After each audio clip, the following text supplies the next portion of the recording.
মাংসের তরকারি। যাকেই জিজ্ঞাসা করবেন আপনার পছন্দের খাবার কি, হঠাৎ করে বলে উঠবে মাংসের তরকারি। মাংসের তরকারি পছন্দ না এমন মানুষের সংখ্যা খুবই কম। আমিও সেরকম মানুষ। আজকের দুপুরের খাবারের মেনু দেখে আপনাদের সবার জিভে জল চলে আসবে।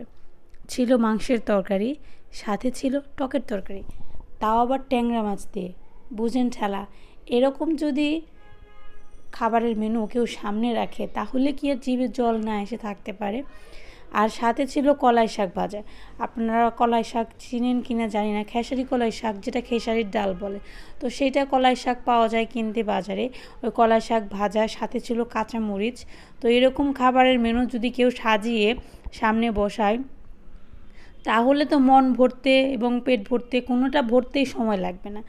তো এই হচ্ছে আমাদের আজকের দুপুরের খাবারের মেনু। কেমন লাগলো অবশ্যই কমেন্ট করে সবাই জানাবেন। আর খাবারগুলো যা মজা হয়েছিল কী আর বলবো, বিশেষ করে মুরগির মাংসের কথা কী আর বলবো। মাংস তো মাংসই, রান্না করলেই ভালো লাগে। আমার তো মুরগির মাংস ভীষণ পছন্দ। মুরগির মাংসের ঘ্রাণ শুনলেই মনে হয় যে না, খুব ভালো হয়েছে। তো সত্যি কথা বলতে রেসিপিটা খুবই ভালো হয়েছিল, বেশ ভালো লেগেছে খেতে।